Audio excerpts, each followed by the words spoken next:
Thank you for joining us, everyone. Welcome. We're going to get started now. Thank you for taking the time to join us tonight to discuss the Minnesota Access to Technology Grants Program. We have a smaller group tonight, which is just fine. We didn't find out until the end of last week that there's another meeting involving childcare business owners with the Provider Hub this evening. So we're sorry that this conflicts with that. My name is Pam Chapman. I'm the grants manager for the grant programs in Minnesota. Joining me this evening is Gina Porter, our senior grant specialist. And while not on the call, our other grants team member is Diana Hoffman. We'd also like to acknowledge Suzanne Pearl, who is the director of all Minnesota programs at FCF. We hope this informational webinar will provide answers to any questions you might have. For now, please do mute your microphone if it's not already on mute, and either hold questions to the end or add your questions to the chat, and we will respond to questions at the end of the presentation. If you have a question that is very unique to your own situation, we also invite you to email us at grants@firstchildrensfinance.org. During the presentation tonight, we will share information about the Minnesota Access to Technology Grants Program, walk through the application process, and if there's time at the end, we'll show you the grant guidelines that are available on our website, as well as the grant application. The recording of this video will include closed captioning, and you can choose other languages when watching that recording.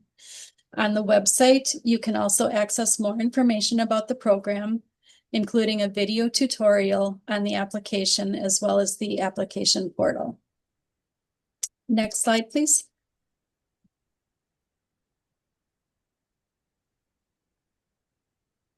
The fourth round of this program opens at the end of this month on September 25th. We have a contract with the Department of Children, Youth, and Families to administer the grant program with funding allocated from the Minnesota legislature. We developed this program after conducting engagement sessions with childcare business owners, including licensed family childcare and childcare centers. As you can see on this slide, the legislative intent on these grants is to improve business management efficiency. And in case you're interested, the statute number is 119B.29. If you do take a look, you'll see that we include much of what's in statute in this presentation tonight. The first section of the statute states that the purpose of this funding is to improve childcare providers' business practices. Eligible providers include licensed family childcare, licensed childcare centers, and tribally licensed childcare programs located within Minnesota. The funding is limited, so only one grant award may be made per license within a 2-year period. Applicants with little to no technology and those who have not previously received a Minnesota Access to Technology grant will be prioritized. We actually have not passed the 2-year period yet since the first grants were awarded. So this round still is limited, excuse me, to applicants who have not yet received a Minnesota Access to Technology grant. Next slide, please. Applying some of what we heard during our provider engagement, the grant award limits were set as follows. The minimum grant size is $100 and the maximum grant award is $1,000. These minimum and maximum award amounts are the same for all provider types.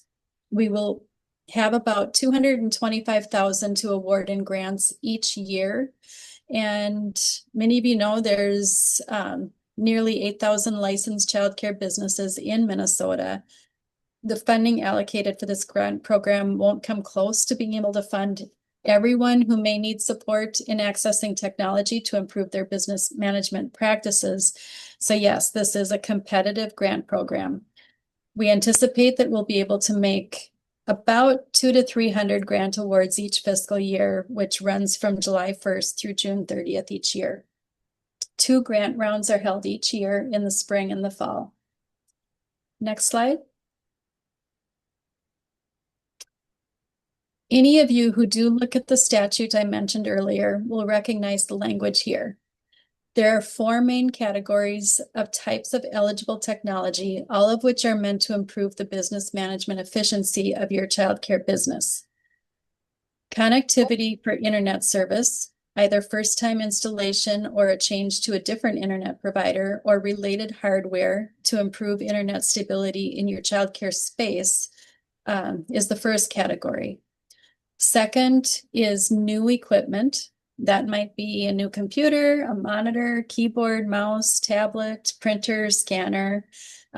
One important thing to note, equipment does have to be new and purchased from a store, not previously owned, refurbished, certified, renewed, or purchased from an online marketplace, auction site, or private party. The reason being is even when billed as new, the descriptions on those sites are not reliable. So please purchase only from an actual store or online vendor. And the examples that I gave are just examples. There is a complete eligibility list on our website. The third area is childcare business management software, which can fall into three categories. The first is accounting or payment software, second, spreadsheet software, or third, childcare management software subscriptions. And finally, training in technology skills so you can improve your ability to use the above items. What I've just listed are the priority uses. There are a few items on the eligible list that are not highlighted here, and there will be a spot for that in other technology in the application.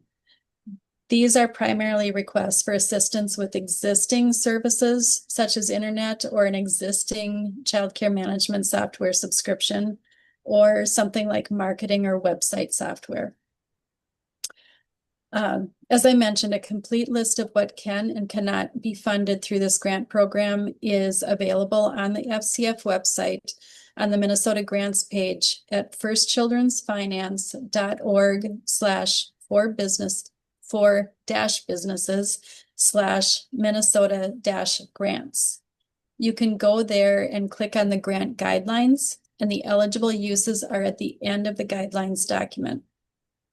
This document is also linked in the application, so you can refer back to it when you're filling out your application.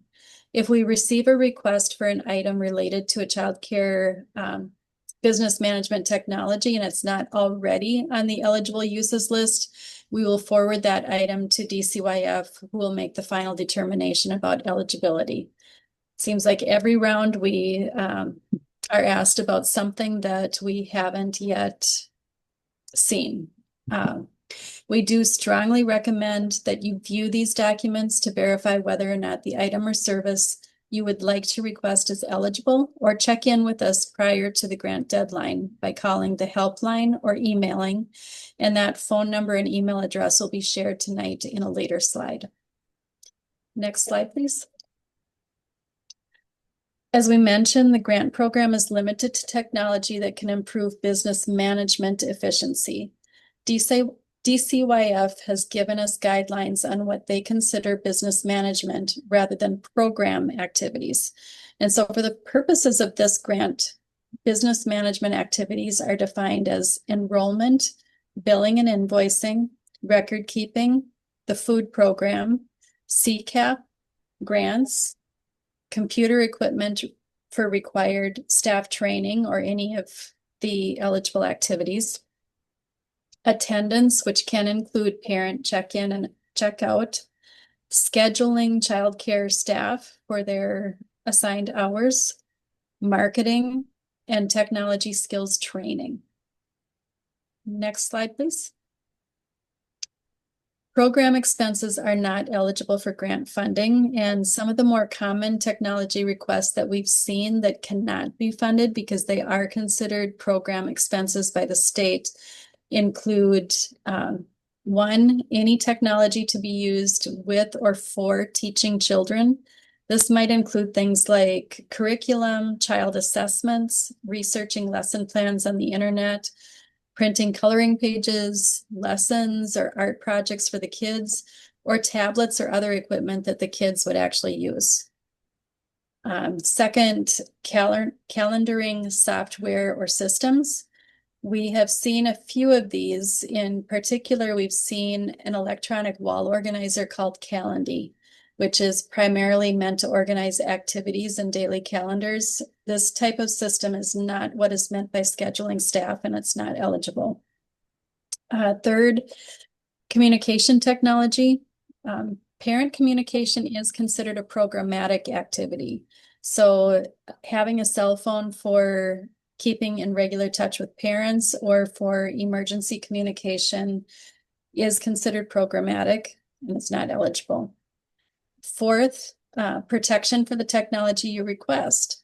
This might include service plans or warranties that you'd be paying extra for, antivirus software, screen protectors, extra charging cords or docking stations, stylus pens, and protective cases.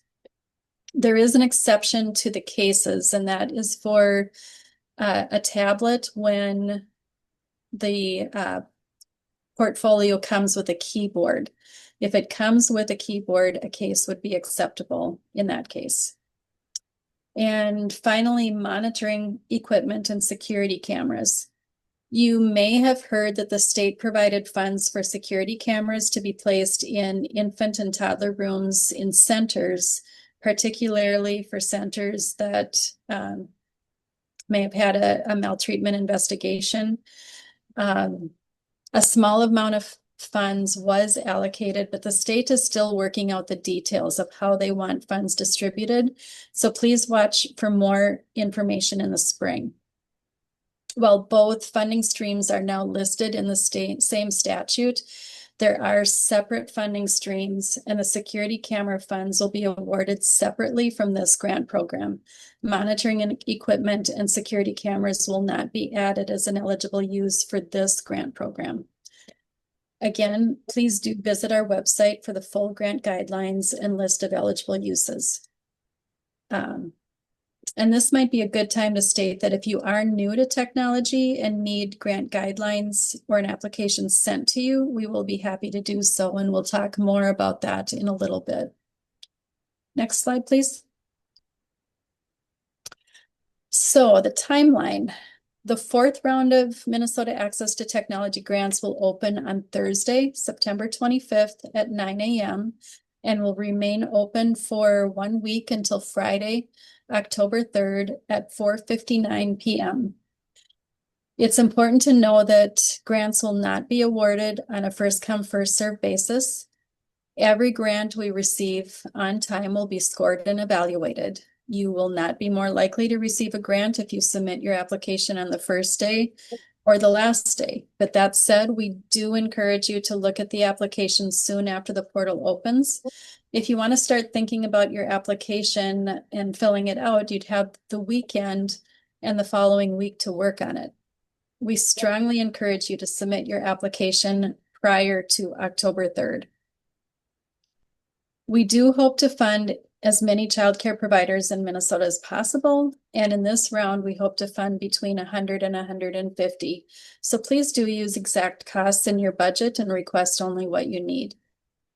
Later in the presentation, we'll talk more about how applications will be evaluated, but you might be wondering about that right now, that priority will go to childcare providers who currently are not using or do not have any business management technology, very limited technology, or very old and unreliable technology. We anticipate having grant awards out within approximately 4 weeks from the application deadline. Once you submit your application, please do watch your email, as award decisions will be sent to the email address you use in the online grant portal. I'll turn it over to Gina now to share more about the application. Thanks, Pam. The best way to access the grant application is by going to our webpage, which is shown here, at least the top of that webpage, as shown in the screenshot. The address for our webpage is www.firstchildrensfinance.org/4-businesses/Minnesota-grants. Once you're on that page, you'll want to scroll down where it currently shows that the grant applications will open September 25th.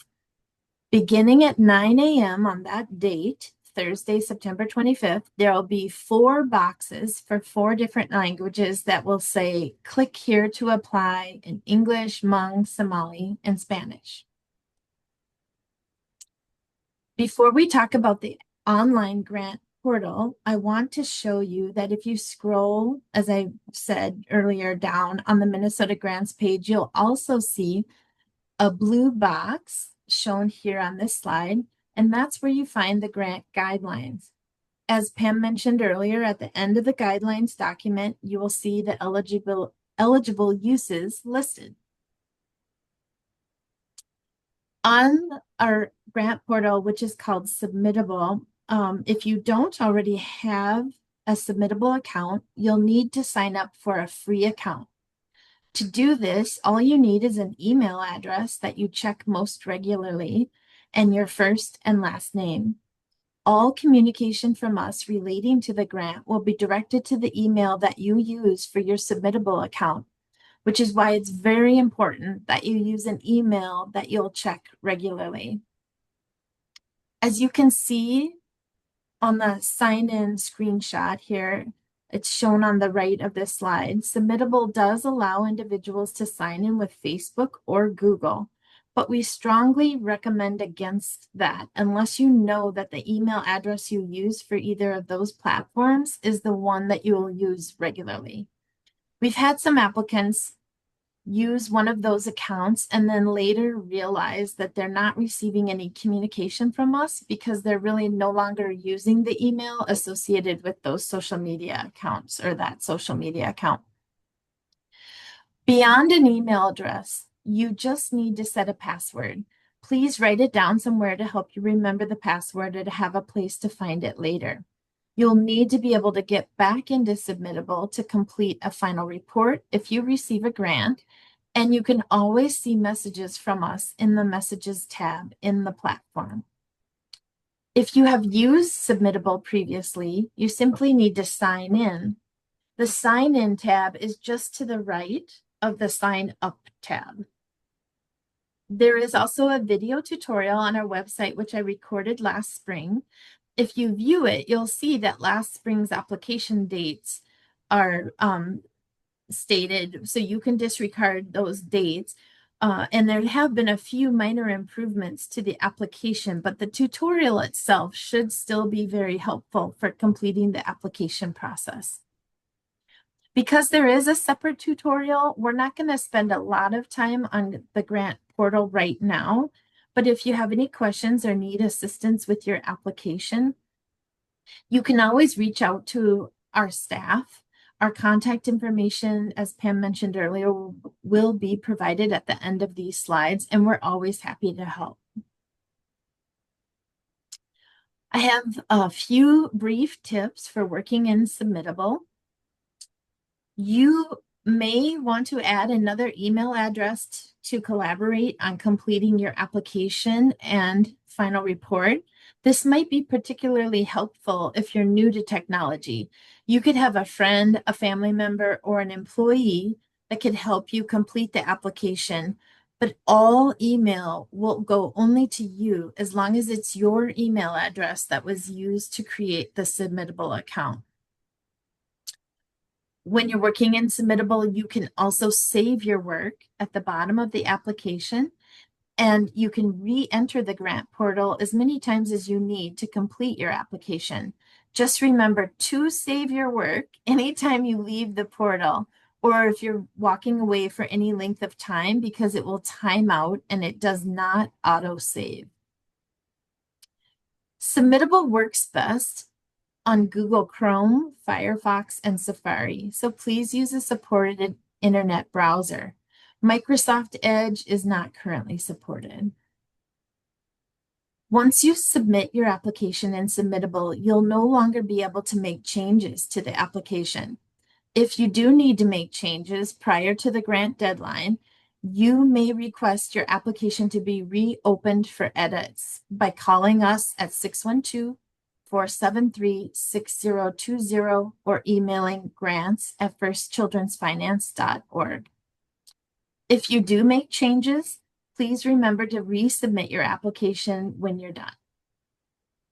Each application may cover one license setting only, and applicants may submit only one application per grant period for each license.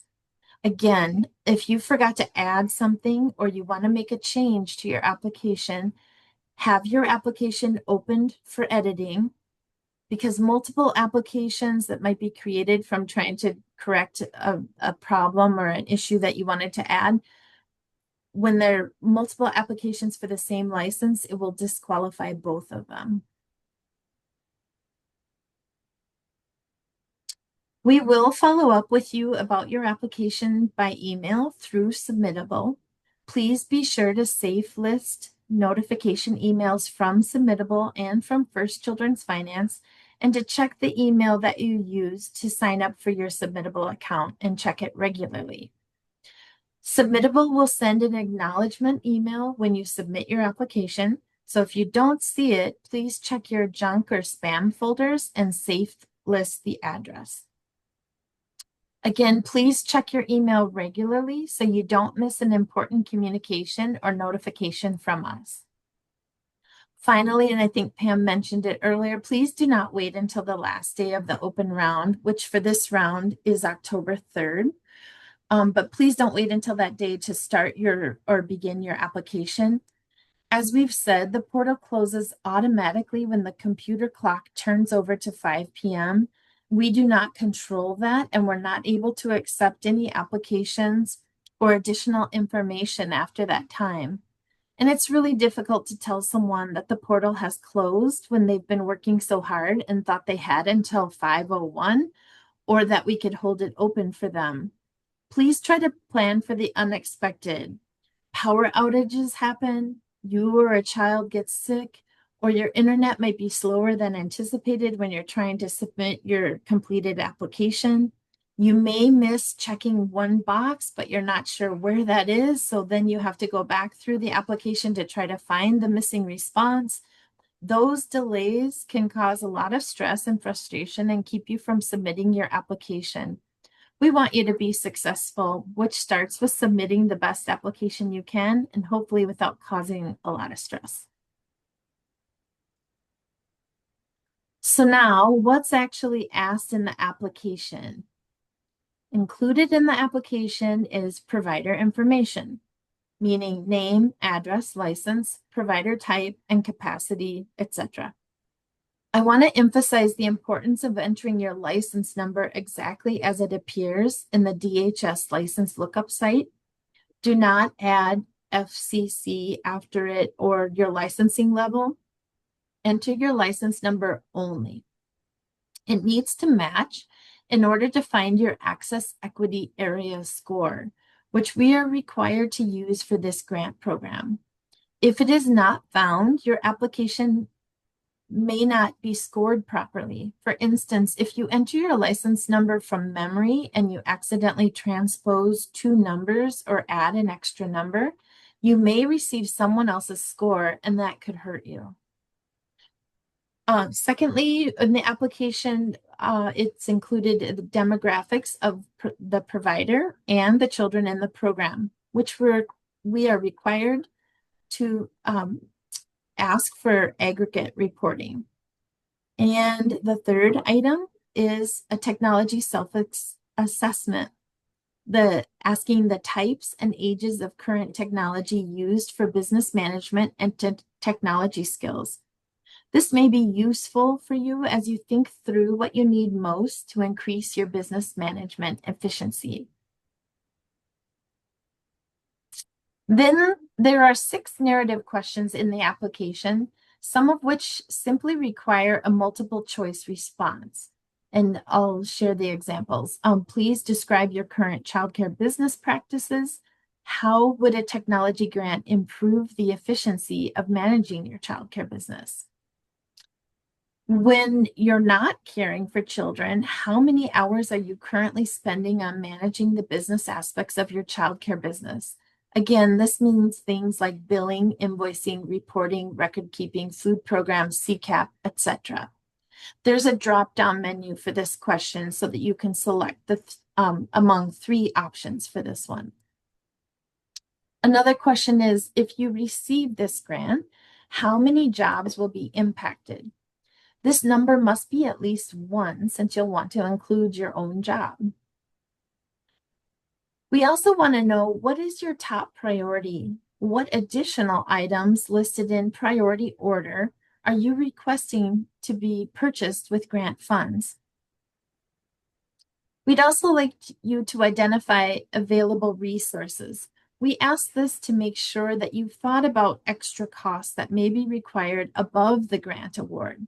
We don't want you to have your heart set on a computer, for instance, that costs $999, only to find out that you don't have personal resources to cover the sales tax and shipping. And then finally, one of the questions here asks you to please describe in detail how you will use the grant funds if you are awarded. And then the next section of the application is about the grant request and budget information. This includes total grant request amount, as well as more detail about your requests in individual categories. Again, please use exact costs in your budget and request only what you need. Please do not round up. For budget documentation, a quote or an estimate is required for installation or subscription services, and the quote must include a vendor name, address, contact information, service description and pricing, and/or you might be requesting training, and you would need to provide training description, which is provided from the trainer, and registration, pricing, or information. We also ask for budget documentation for equipment if you're requesting equipment or new devices. And this can be provided either through a screenshot or a detailed list, which must include the store name or vendor, contact information, which would include an address, phone number, or web address. And we do prefer a website in this area. Item name and an item model or SKU number, a description of the item or equipment requested, and the exact price of that item that you are requesting.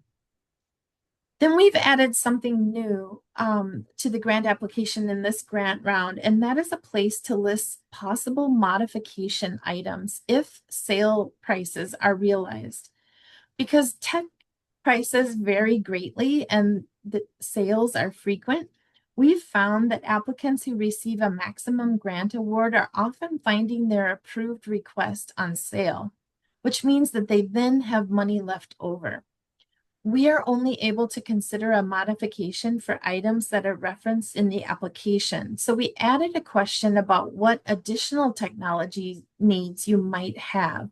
We really want the grant to benefit technology for your business and to ensure that the program is as equitable as possible. We pay the grant award up front once we've received the grant agreements. Tongue twister. We prefer not to invoice, but we have had to request unspent funds be returned at a much higher rate than we expected in the first 3 rounds. We're trying this route, asking this question, rather than changing the program, changing how we grant the funds in this program. If the need to invoice grantees to return unspent funds continues at the rate we've seen, we may need to offer the grants on a reimbursement basis or split payment system in future rounds. This question also gives us an idea of the continued need beyond the current maximum grant. Then finally, the last section is very similar to the grant agreement, which will be required to be signed by applicants who receive a grant. We'll talk more about this in later slides. Finally, once you submit your application, please watch your email, as award decisions will be sent by email notification. Now I'll turn it back to Pam. Thanks, Gina. Once the application period closes, all grants will be evaluated using a numeric award rubric, and all applicants who demonstrate that the request will increase their business management efficiency will be considered. Requests from applicants who currently have no or limited technology will be prioritized.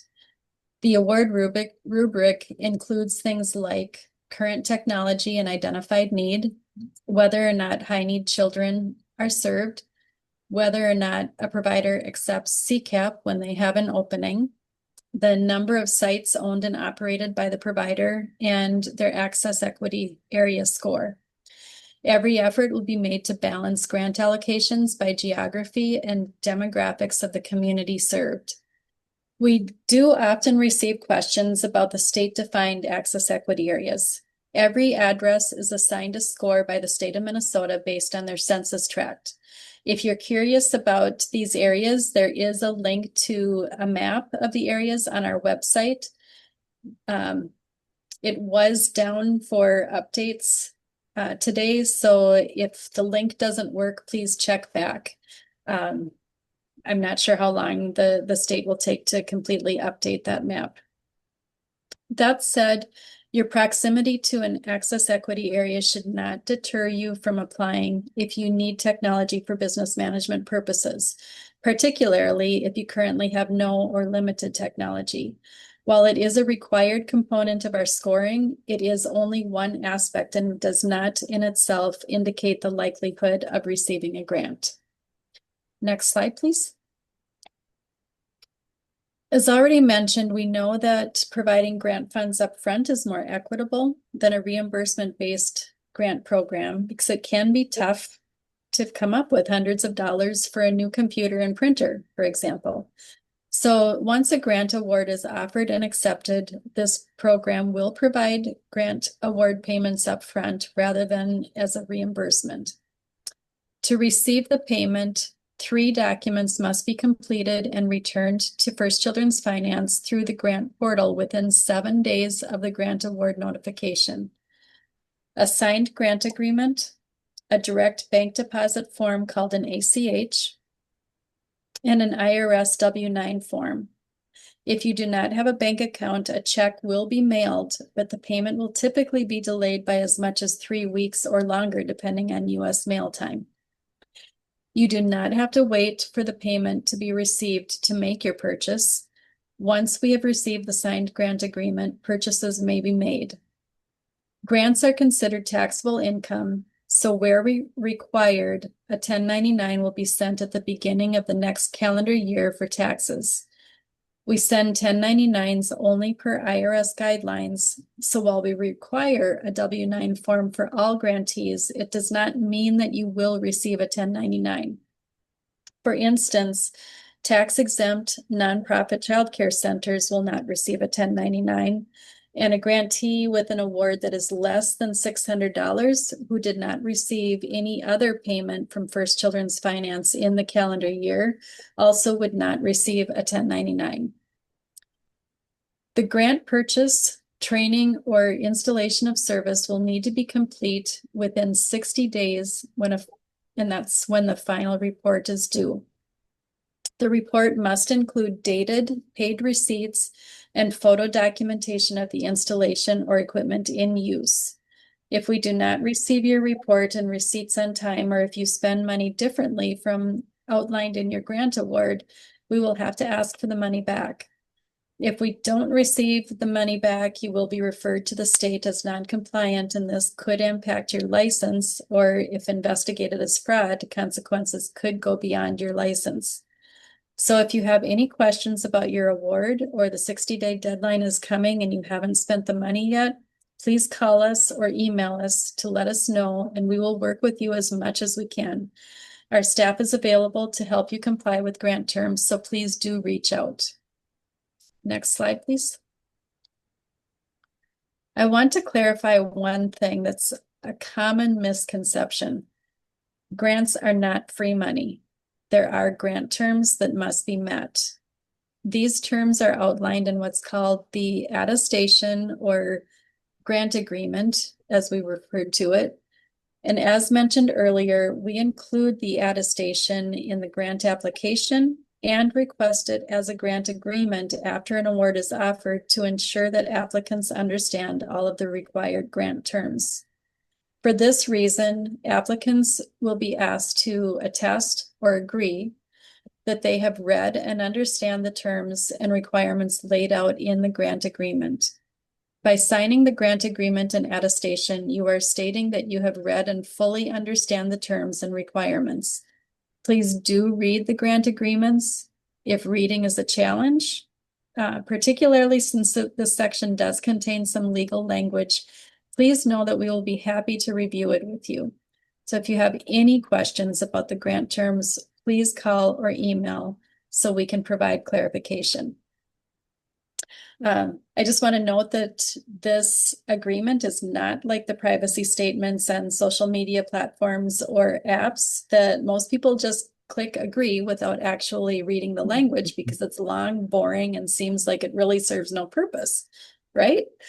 The language in the attestation actually is very important. We've had a few grantees in the past say that they did just click agree because they thought it was like any other app or platform that they've used without having read or understand, with no understanding of that agreement. And when they closed their business before the required time period or spent funds differently than awarded, they were surprised to receive an invoice for a prorated share of the grant. We don't want anyone to be surprised by an invoice or by the grant agreement or requirements.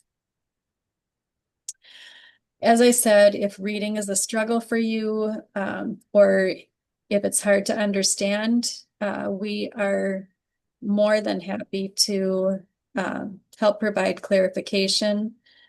Just reach out to us. A brief summary of these requirements is shown on this slide. First, you need to remain licensed in good standing and remain so for 1 year. Spend only as approved in the award letter and only after returning the grant agreement.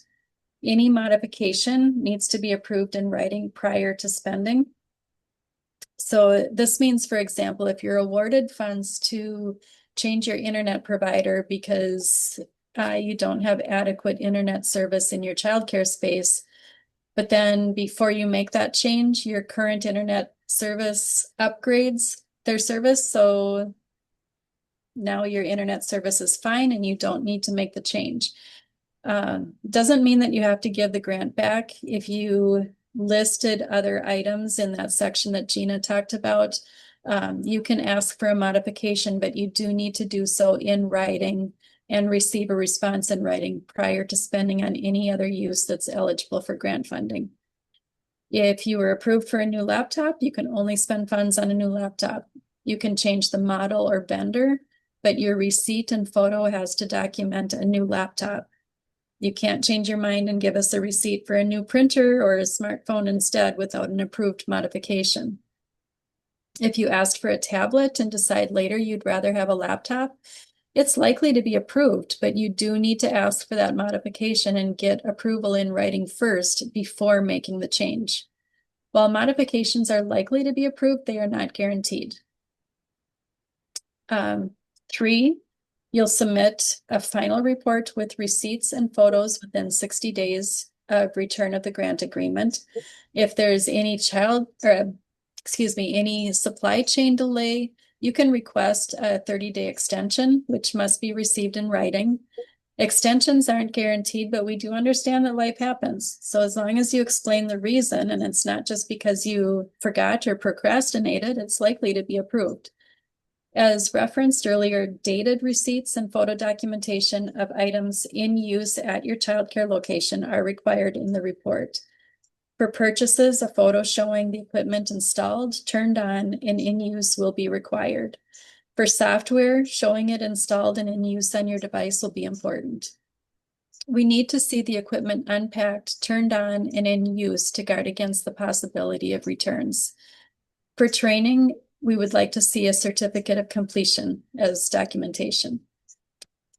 Fourth, You agree to return any unused or any disallowed portion of the grant dollars.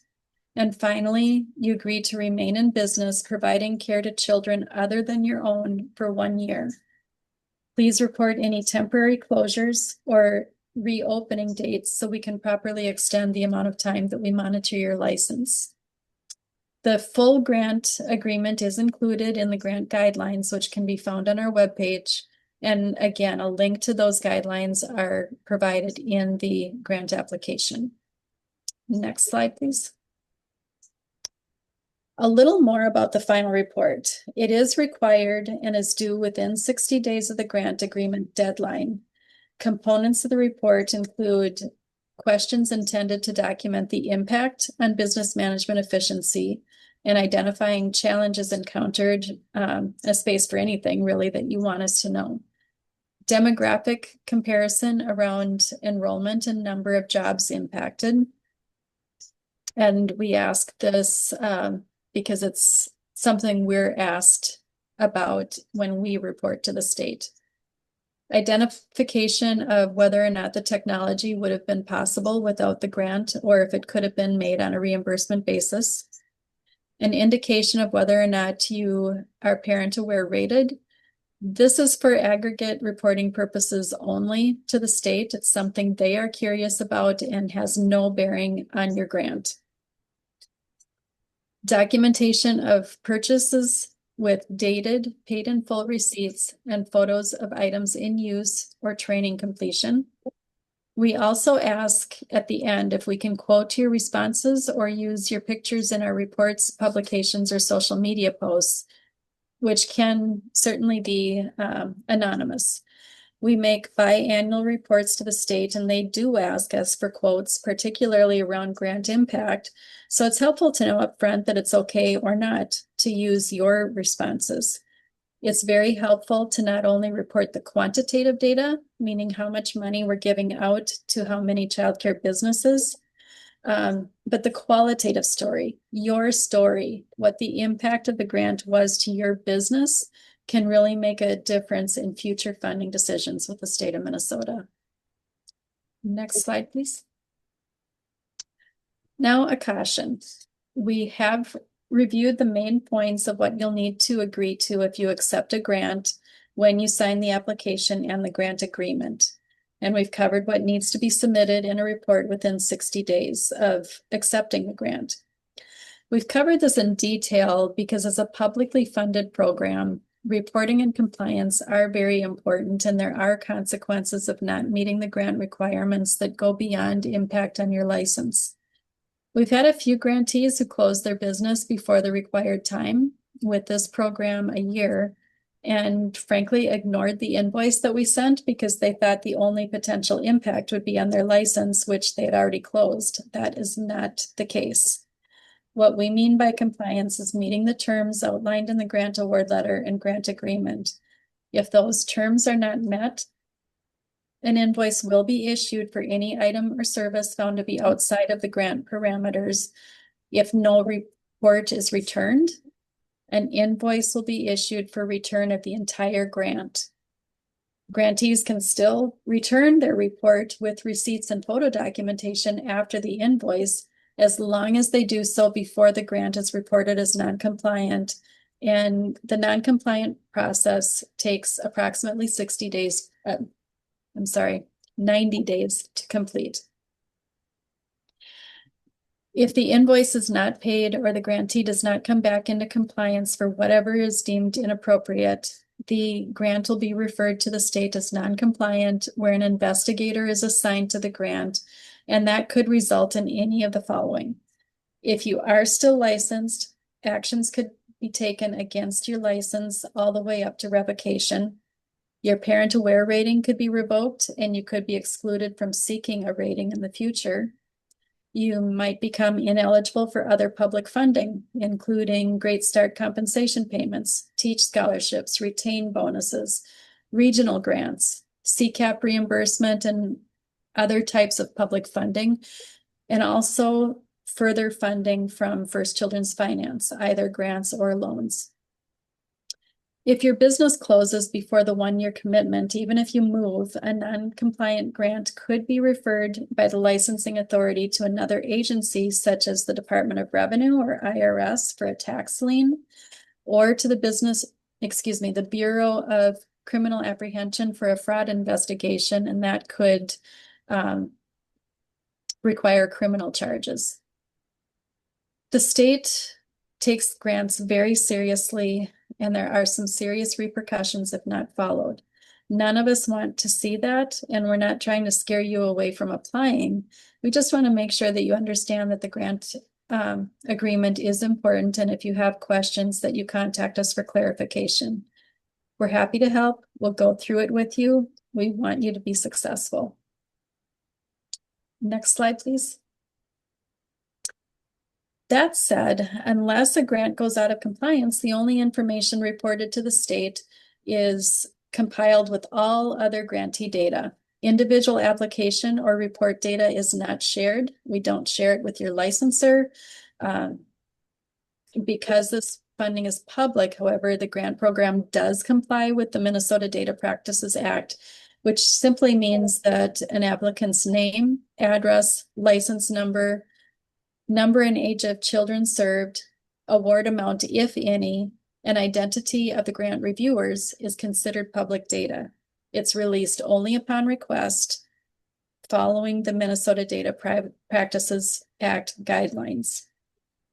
Any such request would need to be submitted to DCYF or DHS, and then they contact us for that information. Individual provider information is reported to the licensing authority and our fraud department only if grant agreements are not honored, or to law enforcement when required, and these requests are made through the state as well. Beyond these requirements, applications are not discussed outside of First Children's Finance employees, board of directors, or auditors. And now I'll turn it back one more time to Gina. Thanks again, Pam. Interpreter services are available to help with questions as needed as you apply and throughout the entire grant process by calling the grant assistance phone number, which again is 612-473-6020, or you can email us at grants@firstchildrensfinance.org. An appointment for a phone call may be scheduled either by email or by phone. For any childcare business that currently does not have online access but wants to start, maybe you're watching this with a friend or using the public library, you may request a paper application and we will email it to you or send it by US mail if needed. However, you will need to have an email address even if you apply by paper application. So we will need to enter, your data into Submittable on your behalf. For this reason, if you apply by paper application, we will have to receive your application at least 24 hours before the deadline to allow First Children's Finance staff time enough to enter your application information into Submittable. That way, all applications are reviewed and scored consistently. If we receive a paper application after the deadline has passed, it will be held over for the next open grant period in approximately 6 months. Help is available for any applicant at grants@firstchildrensfinance.org, or again by the phone, which I'll repeat again, 612-473-6020. We answer the phones Monday through Friday during business hours, and while the grant portal is open, we also answer it from 6:30 to 8:30 on Tuesday and Thursday evenings. So you can ask application questions when the children are not in your care. Other times are possible by appointment. This slide shows 9 to 4 Monday through Friday.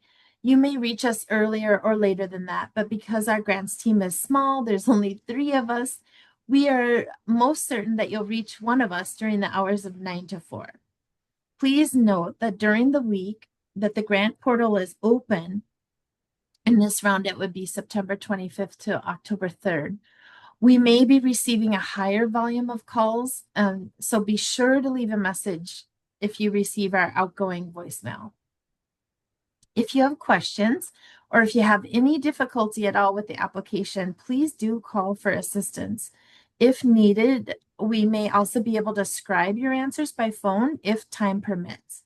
If you wait until October 3rd, though, to begin your application and find that you're having difficulty, we're not likely to have enough time before the application deadline to do this. We do strongly encourage you to start your application early and submit it as early as possible in the open grant period to ensure that you have adequate time to ask questions if needed.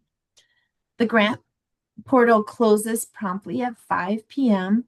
for us too, and we cannot hold it open for anyone that experiences difficulty submitting near 5 o'clock on October 3rd. Our email is monitored daily as well. We try to respond to inquiries within the same day if possible. But if it's going on a second day and you have not received a response from us, please try us again, as that most likely means we unintentionally missed your message. If you haven't been using technology very much to help manage your childcare business, First Children's Finance does offer training that may help and for which you can receive Develop credit. The next session of Leveraging Technology for Your Childcare Business is scheduled for Wednesday, September 17th from 6:30 to 8:30 p.m. and the Develop ID number is 447147. You can check out training opportunities on our website and connect with us on social media. You can also contact the grants team to be referred to a business development specialist for a complimentary consultation, during which time the specialist may be able to help you identify what technology will best meet your needs. If this is of interest to you, please request as quickly as possible so it can be scheduled before the open grant round. We want to thank you for taking time this evening. We'll end this slideshow here and see what questions we might be able to answer yet with the remaining time.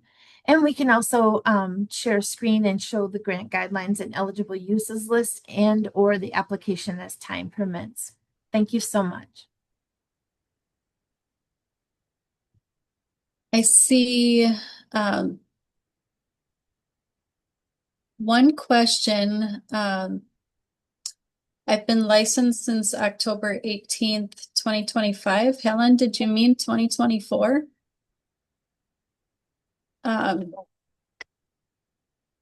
Every child care provider who is licensed in the state of Minnesota is eligible to apply. So yes, if you've been licensed since last October, you are definitely eligible to apply.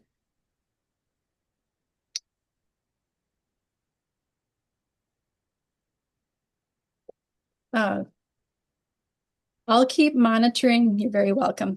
I will keep monitoring the chat for questions. But Gina, would you like to share the application so folks can see what the application itself looks like? Yeah, I just wanted to check in. Shall I keep recording as well? Maybe through this and okay. Sounds good. I'm going to stop sharing for a second here so I can switch screens. And hopefully be able to come back to that. Let's see. Okay. I'm hoping you can see this. So it says First Children's Finance at the top. Is that right? Mm-hmm. Okay. So step number one, we'll just kind of review a little bit. Step number one is the easiest way to get to the application is to go to our Minnesota Grants webpage. And as I mentioned before, you'll want to scroll down and there'll be an area where it'll say, click here to apply English, click here to apply Spanish, Somali, Hmong. So you'll click the box for which you want to apply. And then it will prompt you to log into Submittable. It's basically going to take you to Submittable and it'll prompt you to log in. So if you have not set up an account, you will set up the account then. If you have used Submittable before, you'll use your email address and your password and you'll sign in. And then that will take you to this application. So it looks like this. This is a sample. So not the final application, but just a sample. And so one thing I want to note here is that you do need to scroll down. I have had people in the past get to this page and then they're wondering where the application is. So you do have to scroll down, but I encourage you to read all of it. It's really important. And then you'll get to this spot where then you do start answering questions. And I preloaded this with an imaginary or pretend address. And you'll click, you're going to give the address of your childcare program and phone number, zip code, state, and we're going to click to continue. Hopefully this will work. Maybe not. There. And this is what we were talking about. Sometimes if something is left blank, it will it won't continue to the next slide. I think maybe the state was missing. Oh no, it continued. This is did it? where people, yeah, people, Okay. it does seem, and it's good to show this because it does seem like, wait a minute, I'm back at the beginning again. But if you scroll down, then there's more questions. And so you'll go to this question, is your childcare program located in the state of Minnesota? Yes. And then you'll indicate what your program type is. And so we'll pretend and we'll say licensed family childcare. And again, it has you read it a lot.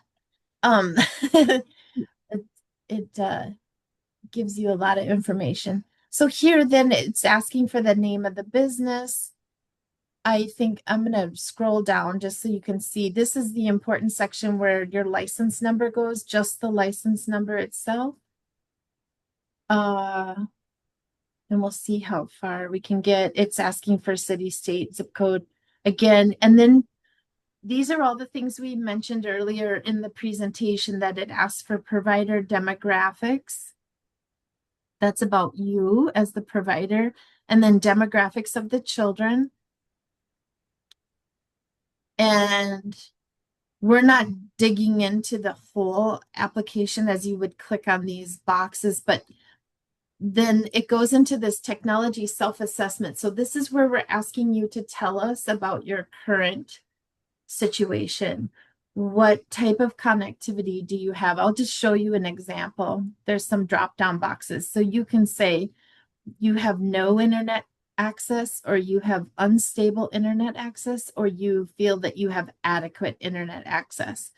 So each of these eligible categories, it's going to ask you to respond to evaluate, tell us and describe what your current situation is so that it's helpful for you to determine what your technology needs are, and it's helpful for us to know what your technology needs are and where your needs, where your technology might be lacking. Then it goes into the application questions that we talked about, asking how a technology grant would improve the long-term efficiency of managing your childcare business. So all of those narrative questions that I mentioned earlier in the presentation, and we give you some guidance in each of the sections to kind of help you understand why we're asking these questions and what we need. But most of them are pretty brief responses. And then we get into the grant request and budget information, where you provide the amount that you're requesting in total. And this is where you can also find a link. I'll point to it here. A link to the guidelines in case you need to review that before you finish your application. Gina, one thing we didn't mention was the sales tax box. Do you want to cover that? Oh, yeah. Let's see. Right under where we put the total grant request. Oh, yes, thank you. We did add this question. Are you requesting sales tax to be included in your grant award? So we do need you to respond to this, and let's say that in my pretend application here, I'm asking, yes, I would like the sales tax to be included in the grant funding consideration. And then we ask, is estimated sales tax shown on the screenshots provided for all items requested in the application, or have you included the sales tax rate in your detailed list? So if you're providing a detailed list of items requested rather than quotes or screenshots, you'll want to say no. And then that will let us know what your intentions are here. Was there anything more you wanted to add to that, Pam? We just want to find out what your sales tax rate is, and keep in mind online tax rates can be different than your local municipality. And if you drive to a different community, the sales tax rate might be different. We are trying to keep our costs as low as possible so we can put as much out in grant dollars as possible. And looking up sales tax rates is not very efficient. So if you can just tell us what your sales tax rate is, that will save time and help us put more money out in the grant program. After the budget request area, it does review. You can see all these bullets here. These are all terms of a potential award. So you can review what you would be agreeing to if you were awarded. And it does have boxes here to box here to click that you've read through and agreed. There are, I'm going to just pick one here. We'll pretend that I am requesting a new laptop. So you'll click on the box for which item here that you're requesting or which use. If you accidentally click a box you don't mean to click, you just click again to unclick it. That's kind of a helpful thing to know. And then, so I clicked on laptop. So then it brought up this information where I could put in the amount that I'm asking for. And then it is going to ask you to please identify why this is the equipment most needed to help manage your childcare business. And so you'll just give a brief explanation for that. And then it does ask you how you would like to provide budget documentation. You can upload a screenshot,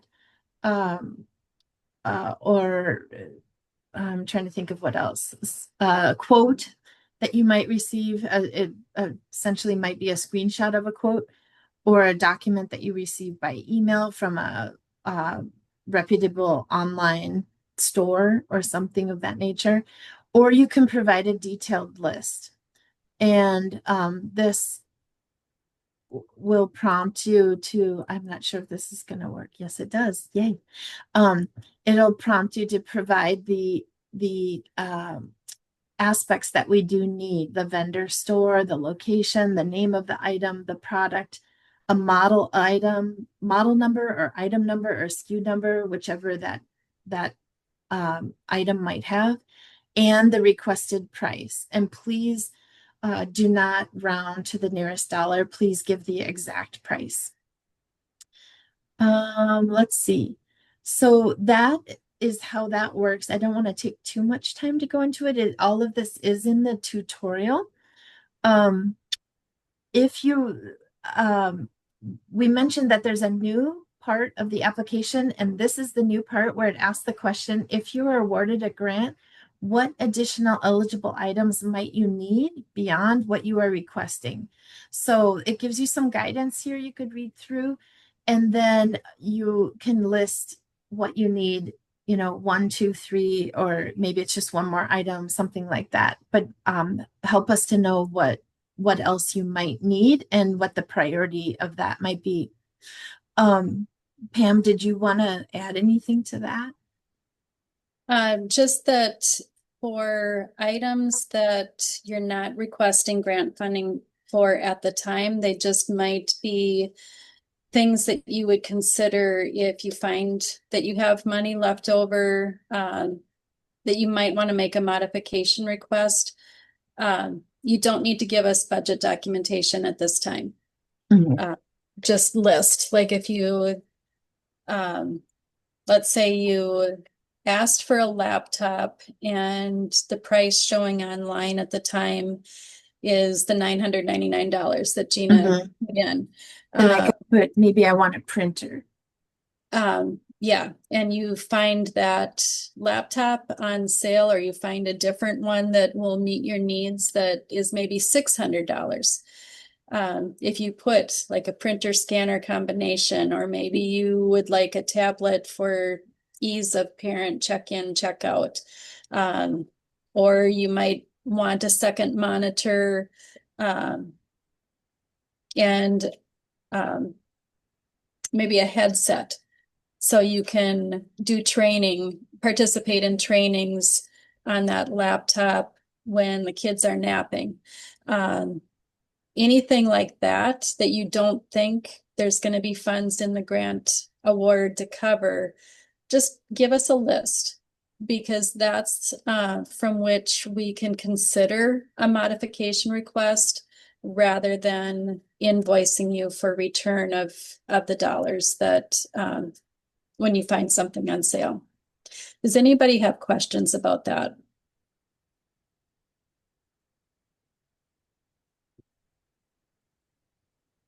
And it's fine if you come off mute if you want to ask questions too.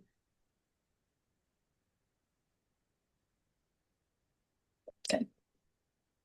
Okay, and then this is almost at the end of the application. It does go through, there are several agree boxes. So this is where people sometimes get tripped up because they miss a box. And they are required, and so you cannot submit your application unless you have these boxes checked. So you'll want to carefully read through each of these items. Again, they are terms of a grant agreement and for this program. So you'll see there's several agree boxes as you go down. So you want to click through those after you have read and understood each of those items. And then it does ask you to give your signature, or you'll just type it in here. So into this box, and then you'll want to pick a date, the date that you're submitting, and you'll enter that. And then it does give you some optional information here if you're interested in some of the other services that First Children's Finance has, or I should say resources that we have. Then you'll click any of these boxes to let us know that you are interested in additional resources outside of this grant program. And then down here, you'll see at any time, as we mentioned in the presentation, you can save your draft. So I do recommend that you do that. And I also want to recommend that you don't leave it open all day long, because it will it will time out. And then and if you haven't saved, you might lose information. So it's really important that you save, and you can always log back in and pick up where you left off. And then once you have it all complete, you'll click on apply now, and that will submit your application. I can't do that right now because I have so many open boxes. It won't let me. But that's what it looks like. And again, if you have any struggles with it, please call us, because we're really happy to help people through the process. I'll stop sharing now and see if anybody has any questions.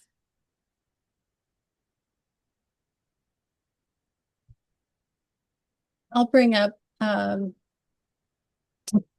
share my screen and bring up the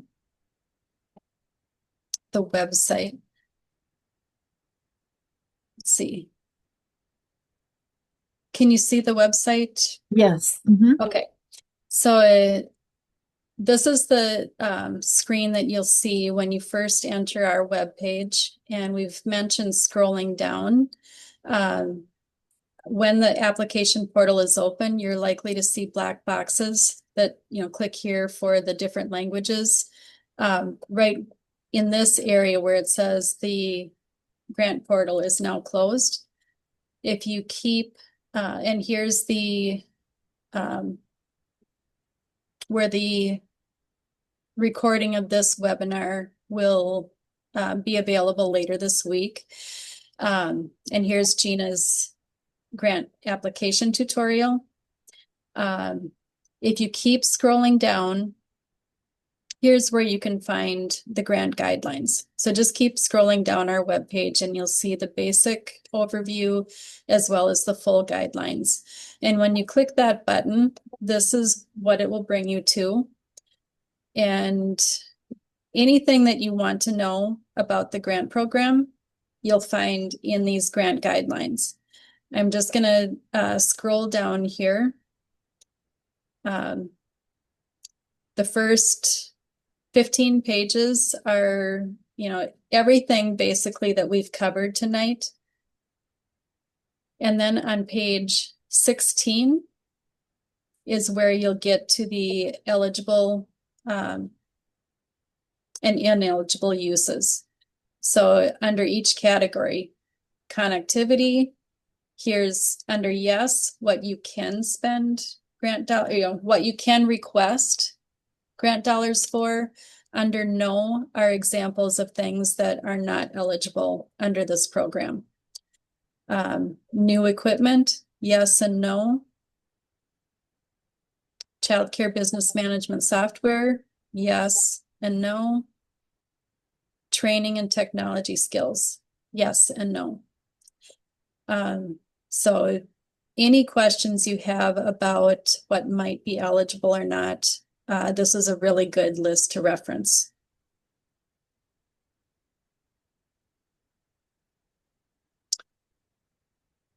Okay, I think that's it for us. I do see another question in the chat.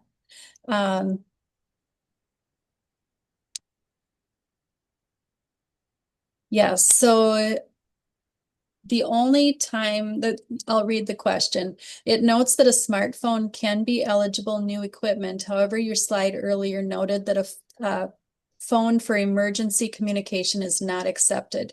Can you clarify what a smartphone can be used for? Absolutely. If you intend to do your record keeping on your phone, that's where you're going to log your attendance every day. You're going to keep track of your food program on your phone. Maybe you have a child care business management software subscription. I think it might be hard to do on a phone, but if you intend to do that kind of business management activity on a smartphone, that's when you can request it. If you primarily want it to have for communication purposes, either emergency or staying in touch with parents, it makes it easier for them to text you or for you to text them. That's considered programmatic by the state, and we can't fund a smartphone in those cases. If you happen to get an item on sale and have extra money to buy your additional items listed, say I have $100 left and my application item costs $200, can I just pay the difference? Yes, as long as it's an item that was approved in your award letter, you absolutely can go over that grant award and pay the difference. That's part of why we asked the question about additional resources. So we know that if you're asking for a MacBook that costs $1,500, that you have the resources to pay that amount over.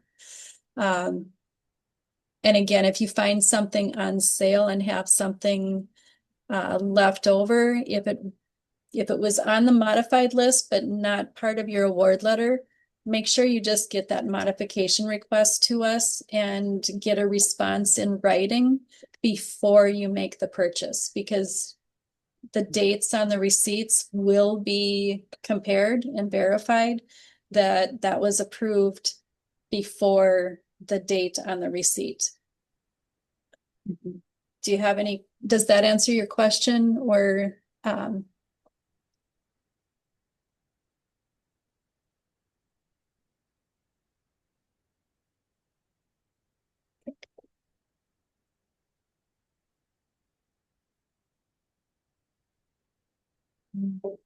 not seeing other questions at this time.